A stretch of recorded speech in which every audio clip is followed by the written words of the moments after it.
Good morning, students. So, we are back after a long time.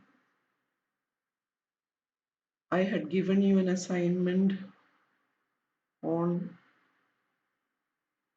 the last to prepare a summary of the last lectures, and I found that you have gone through all those lectures and you have got an idea about what is colonialism. So, these were the points discussed. We discussed the etymology of colonialism. We looked into the definitions, how it is, whether it is forming a community, and it also necessarily meant unforming or reforming the community. We have discussed all these things, and we talked about all those historical conquests. We talked about the movement in both directions. We looked into the questions like whether Europeans discover these new lands or routes. We looked into the latest studies and we concluded all those classes with different types of colonialism. Now we'll move to the next topic. What is imperialism? So the distinction between pre-capitalist and capitalist colonialism is often made by referring to the latter as imperialism, by equating capitalist colonialism to imperialism. This is somewhat misleading, I should say, because imperialism, like colonialism, stretches back to a pre capitalist past. Imperial Russia, for example, was pre capitalist, just like Imperial Spain. So, some commentators actually place imperialism as prior to colonialism, which happened even before colonialism. Like colonialism, we should say that imperialism too is best understood by not trying to pin down to a single semantic meaning, but by relating to shifting meanings to historical process. Early in its usage, it simply meant command or superior power. And the Oxford English Dictionary defines imperial as pertaining to empire and imperialism as rule of an emperor, especially when despotic or arbitrary, the principle or spirit of empire, advocacy of what are held to be imperial interests. So, imperial is something related to empire, and imperialism as the rule of an emperor who can be despotic or arbitrary, can be arbitrary rule, and carried the spirit of empire and advocated what is known as imperial interest. It was in early 20th century we see V.I. Lenin and Karl Kautsky giving a new meaning to this word imperialism by linking it to a particular stage of the development of capitalism. So Lenin had this book titled Imperialism, the Highest Stage of Capitalism, in which he argued that the growth of finance capitalism and industry in Western countries had created an enormous superabundance of capital. So the growth of all those banking sectors, all those stock markets, and the growth of industries created enormous capital in Western countries. And this capital could not be profitably invested at home where labor was limited. So labor was only available in their colonies. But colonies lacked capital but were abundant in labor and human resources. Therefore, it needed to move out. and subordinate non-industrialized countries to sustain its own growth. And Lenin thus predicted that the rest of the world being absorbed by European finance capitalists. This global system was called imperialism. According to Lenin, this is a global system in which the rest of the world was absorbed by European finance capitalists because they couldn't invest their money, their capital in their own lands, and they invested the capital in colonies where there was this abundance in labor and human resources. So, this global system was called imperialism and constituted a particular stage of capitalist development. According to Lenin, it is the highest stage of capitalism. So, it is this Leninist definition that allows some people to argue that capitalism is actually the distinguishing feature between colonialism and imperialism. So, capitalism is what differentiate is a feature of imperialism, and it actually differentiate imperialism from colonialism. Direct rule is actually not necessary for imperialism in the sense because the economic and social relations of dependency and control ensure both capital, labor, as well as markets for European industry as well as goods. In the modern world, we can say that we can distinguish colonization as the takeover of territory, appropriation of material resources, exploitation of labor, and interference with political and cultural structures of another territory or nation, and as I said earlier, imperialism as a global system. So, in modern sense, this is the basic difference between colonization and imperialism. So, colonization necessarily include taking over of the territory, appropriation of their wealth, of the resources in the colonies, exploitation of laborers, and they interfered in the political and cultural structures of that territory. And imperialism, as I said earlier, it is a global system.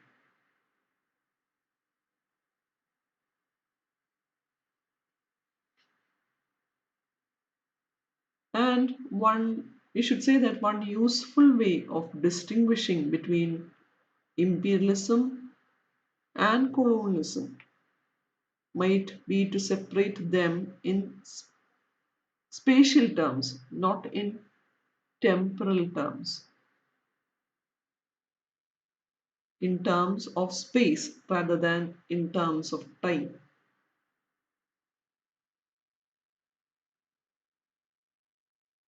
So, when you look at that from that point, we understand that imperialism originates in the metropolis. So, we are trying to understand or we are trying to distinguish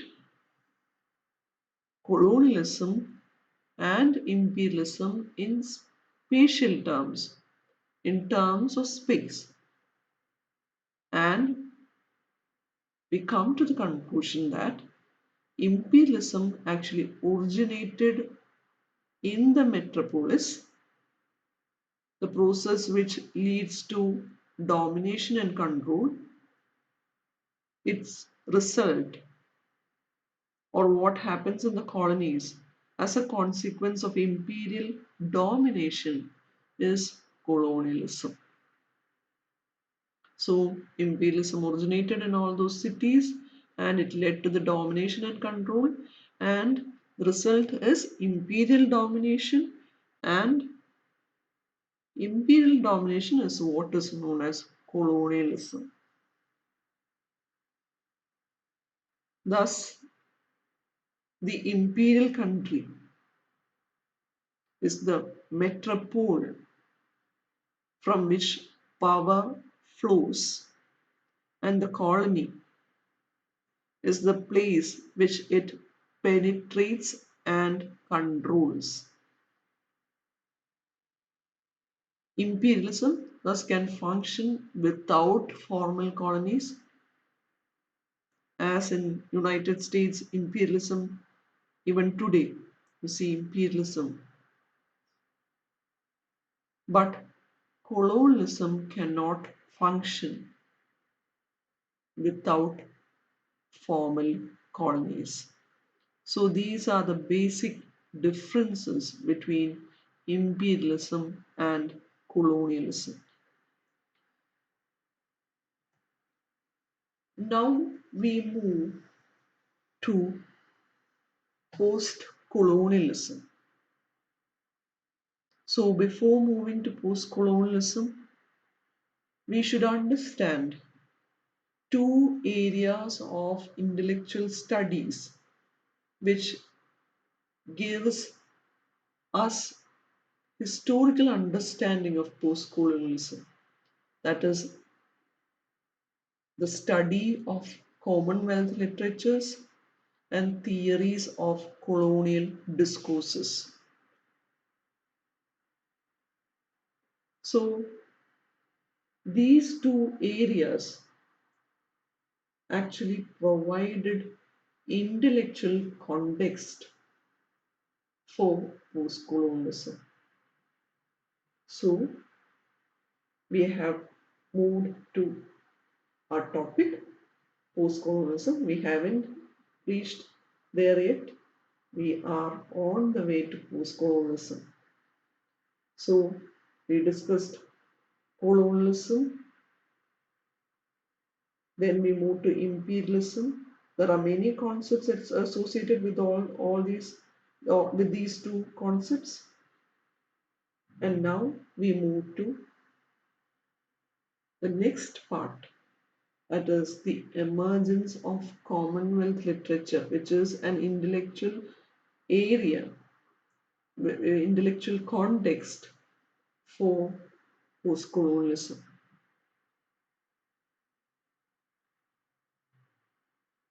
So the growth of the study of Commonwealth literature is actually one of the important antecedent for postcolonialism. Commonwealth literature was actually a term used from 1950s to describe literatures in English emerging from a selection of countries with a history of colonialism. So please note that it is literature emerging from a selection of countries with a history of colonialism, a group of countries or a specific group of countries which were once colonies of Europeans. It incorporated the study of writers from predominantly European settler communities, as well as writers belonging to those countries which were in the process of gaining independence from British rule, such as those from the African, Caribbean, and South Asian nations.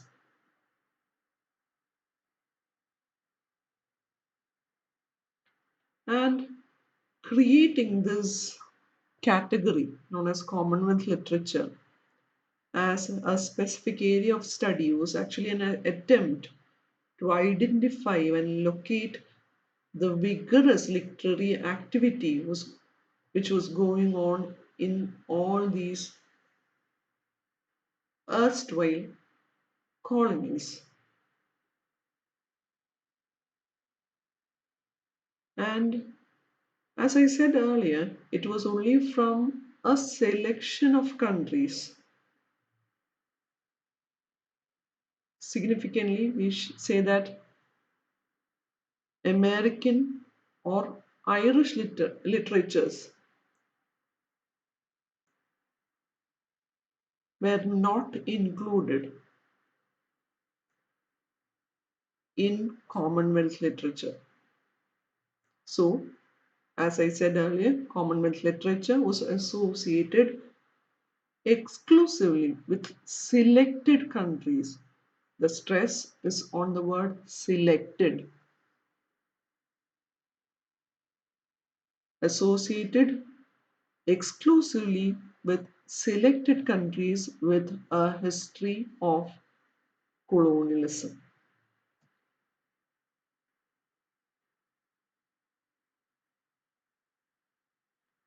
And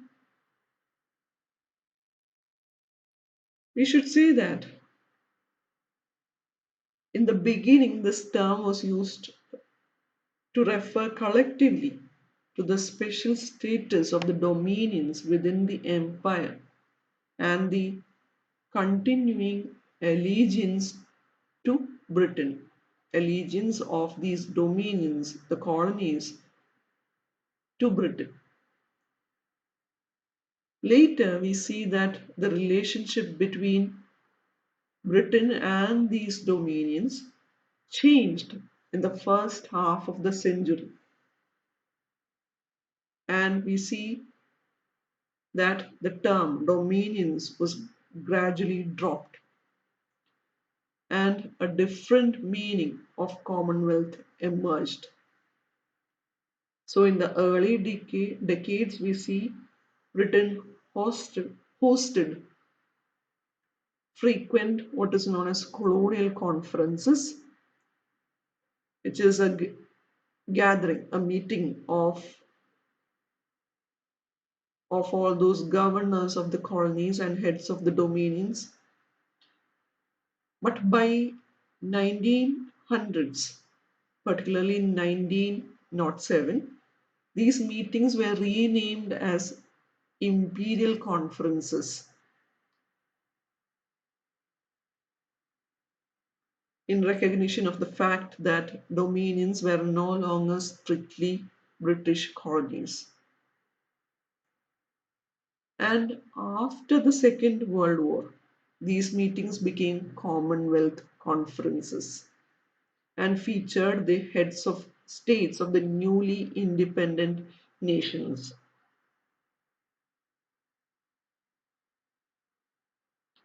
And today, we see that the Commonwealth of Nations as a body exists only in name. It has no constitution, no legal authority, and even membership is not compulsory for all those independent nations.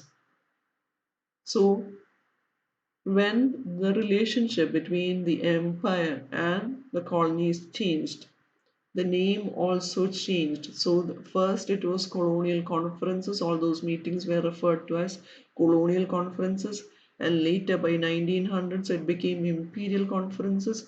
And after all these colonies became independent, they were known as Commonwealth. All those meetings were known by uh, the name Commonwealth conferences. So we should say that this shift from colonial to Commonwealth suggests a particular version of history in which the status of the colonized countries happily changes from subservience to equality. So, from the term itself, from colonial to imperial to Commonwealth, there is a shift from subservience to equality.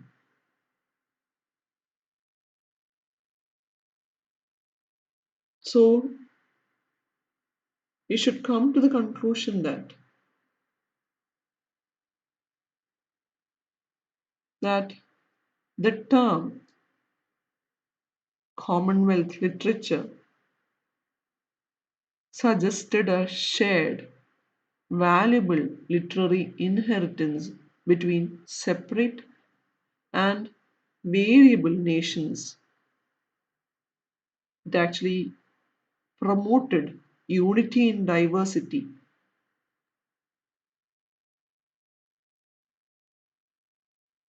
That is why the plural term is not used. It is not known as Commonwealth literatures.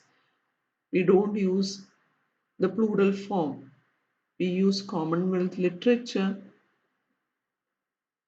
because we understand that though this literature comes from different nations, they shared some kind of commonality.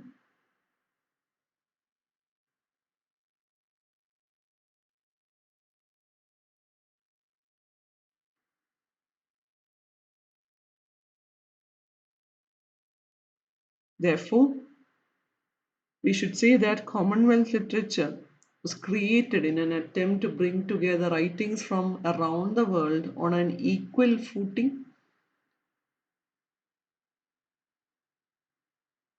yet the assumption remained there that they addressed primarily Western English speaking readership. Ultimately, it we must infer that the Commonwealth in Commonwealth literature was never fully free from the older, more imperious connotations. So we were talking about the shift from colonial to Commonwealth and a movement from subservience to equality. But and we were bringing all those literature on an equal footing. But we should understand that it was not completely free from the earlier imperial connotations. It was there as the subtext.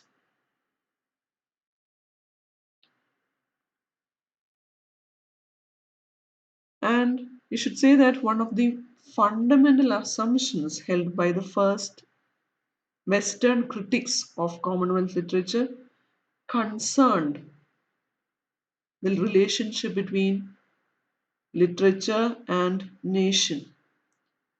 And we have this editor of Commonwealth Pen, A.L. MacLeod,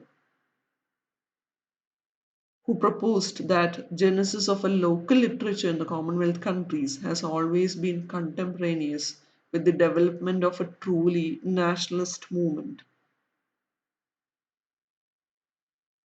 And it is said that all those larger British colonies, such as Fiji, Hong Kong, Malta, where there are relatively large English speaking populations, have produced no literature at all. And the reason probably lies in the fact that they have no sense of national identity, no cause to follow, or no common goal.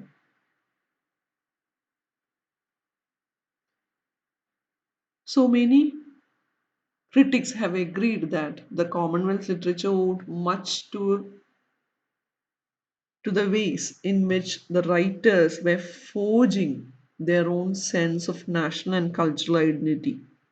So, this was certainly one of the functions of the text regarded as Commonwealth literature. So, the relationship between the literature and nation, how these writers tried to bring their sense of national and cultural identities into their text.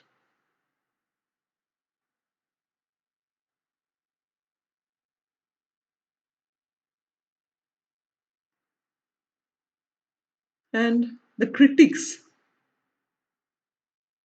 was actually primarily preoccupied by with identifying a common goal shared among all these writers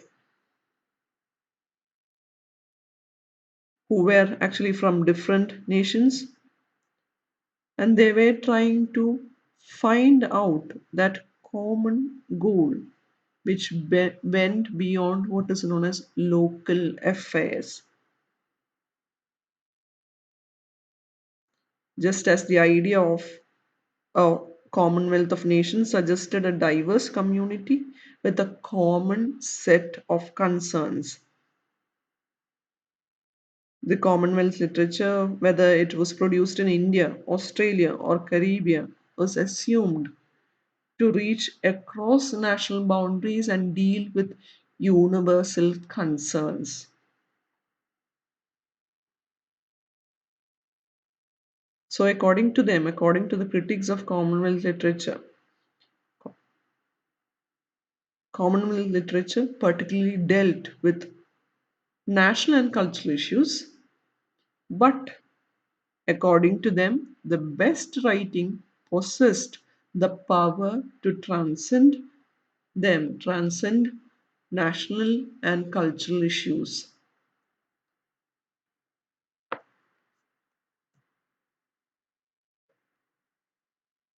So, all those early Commonwealth critics had we should say that they had a liberal humanist approach.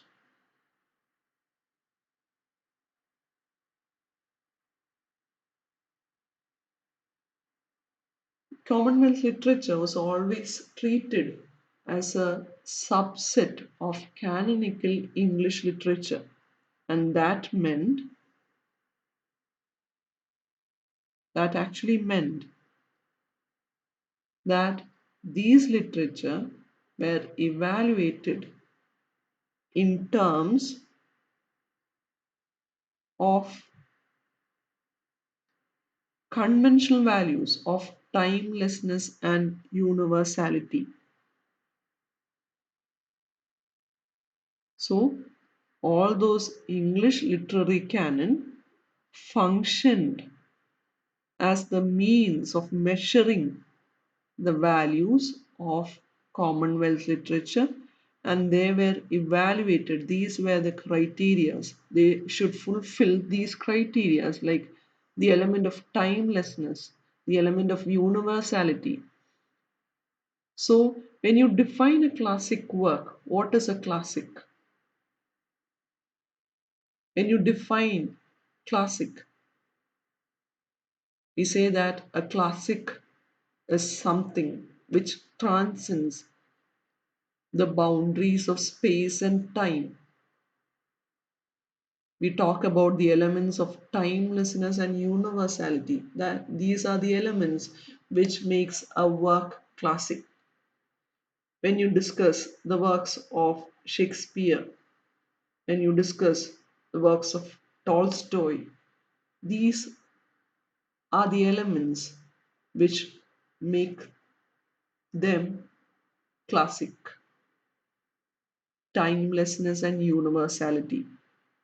So, Commonwealth literatures were also treated as a subset of canonical English literature, and they were measured with these elements.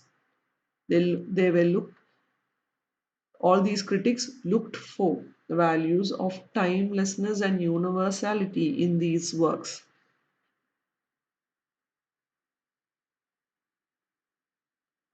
So, as Norman Jaffaris says,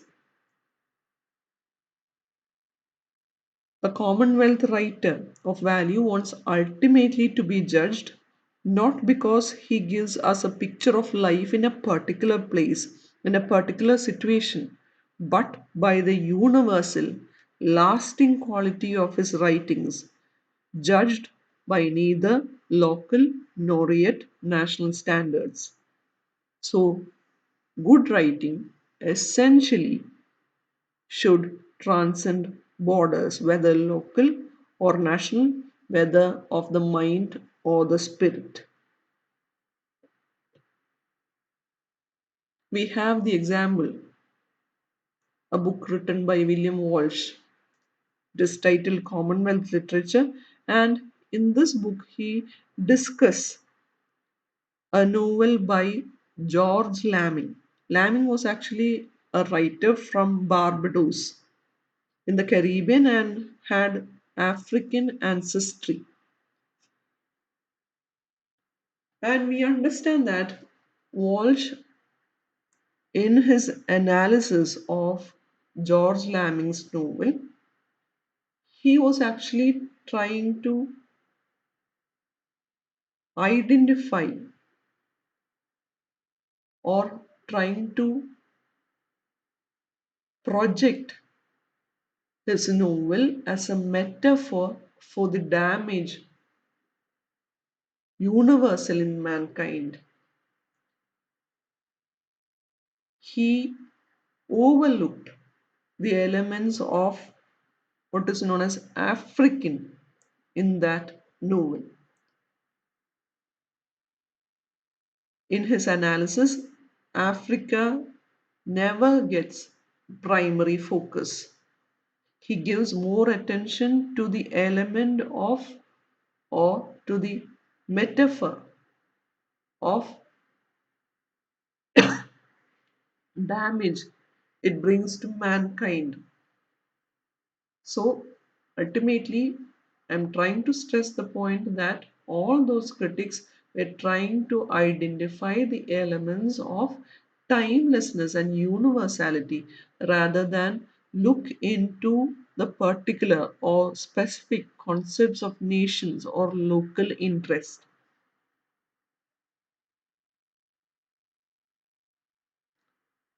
So, for critics like Walsh, Commonwealth literature ultimately dealt with same preoccupations with human conditions as did as we see in the works of Jane Austen or George Eliot. So they had this liberal humanist approach, this kind of critical approach which makes which makes secondary the historical context that inform a work of literature. That critical approach is known as liberal humanist approach, in which that historical context becomes secondary. For all these liberal humanists, most literary texts always transcend the preoccupations, always transcend all those provincial contexts and deals with timeless moral preoccupations, which is relevant to people of all times and places.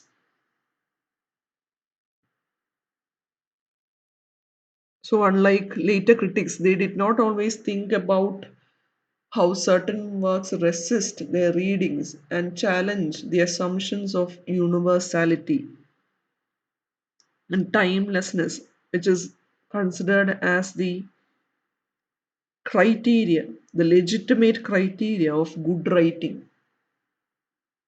So they never thought about a work challenging these concepts. According to them, a good writing should essentially contain the elements of timelessness and universality, and it should transcend the national or local borders, and it shouldn't carry a local color or a national color.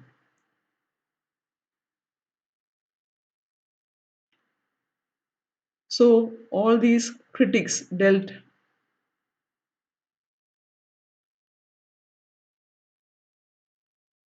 novelty and experimental elements and local focus as mere exciting for exploring universal issues.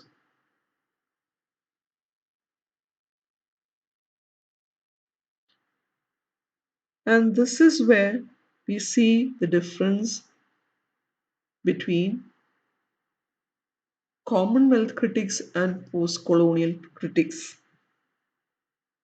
For post-colonial critics, this is the major difference. They always valued different preoccupations, different context of text rather than similar abstract qualities like timelessness and universality.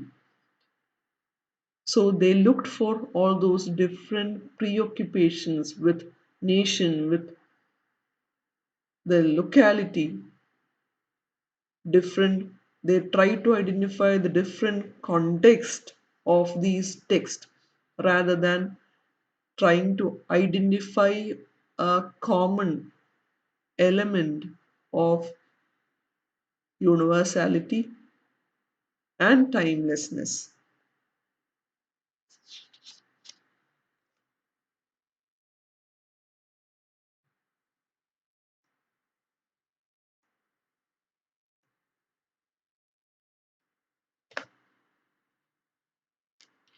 However, we should say that it is not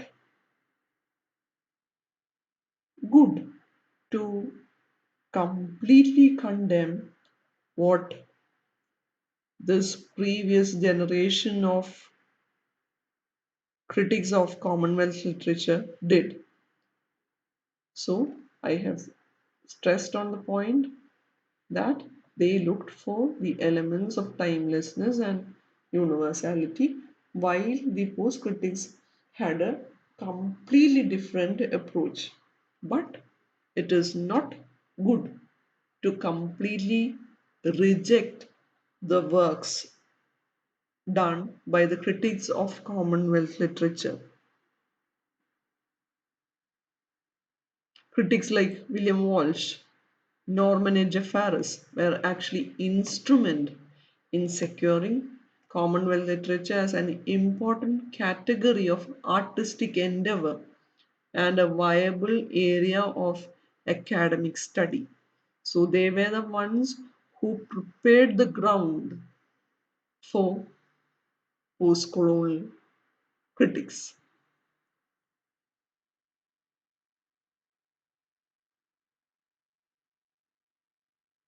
They gave attention and space for Commonwealth literature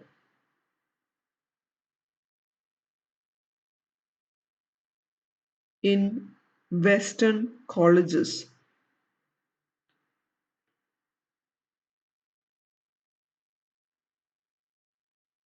And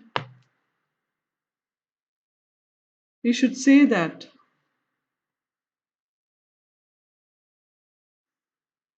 such critics actually assisted in ensuring that these literatures were not a minor area of curiosity, but a major field that merited serious attention on the same terms as classics of English literature.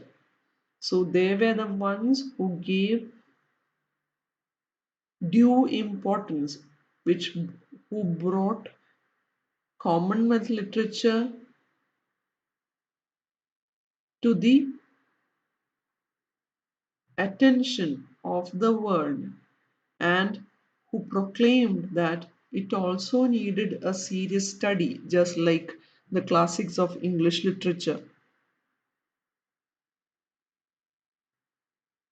So, what might today look like a liberal humanist enterprise was at the time an important political investment in these new literatures, which made it significant. They said that the patient, detailed, enthusiastic readings of Commonwealth literature laid the foundations for the various post-colonial criticisms that were to follow. And post-colonial criticism, post-colonial critical activity should be always indebted to what these Commonwealth critics did. So, the point is that we cannot completely reject the works of Commonwealth critics, though their assumptions were not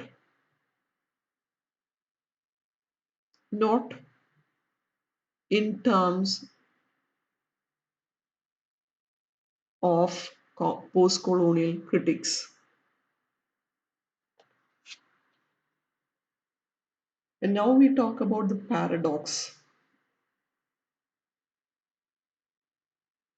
It is Shirley Shue who explained that a paradox sits at the heart of the Commonwealth, described as a free association of equal and mutually cooperating nations. It is nevertheless drawn together by a shared history of colonial exploitation, dependence, and interchange. So, if the study of Commonwealth literature was pursued in a philanthropic spirit, the critical activity of postcolonialism was or concentrated more on the darker side of exploitation and dependence. So, this is the paradox. Commonwealth literature focused on the brighter side, the philanthropic side, while postcolonial criticism focused on the darker side. So, in the late 1970s and 80s, many critics tried to discard the liberal humanist bias and tried to read literature in new ways.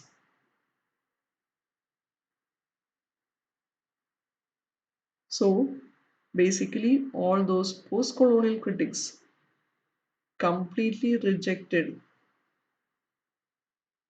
the bias towards liberal humanism. So I'm concluding my lecture. We were talking about emergence of Commonwealth literature, which is an important antecedent to post-colonialism. So we are right now in a journey towards post-colonialism. So we have started from colonialism. We have discussed all those subcategories. Then we moved to imperialism, and now we reached Commonwealth literatures.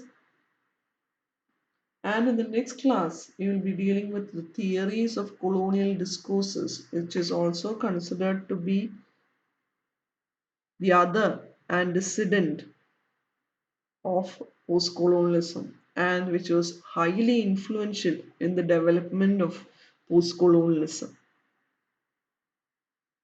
So, I'm concluding my lecture. I hope the concepts are clear.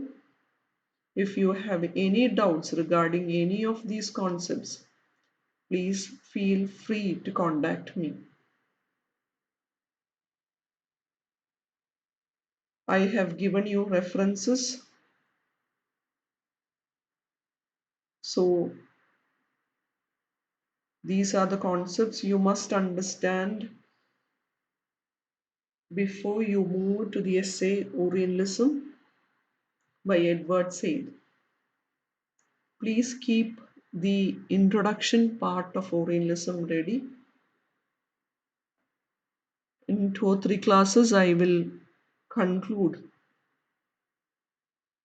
the lectures on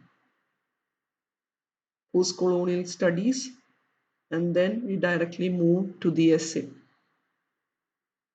So thank you, girls. Have a nice day.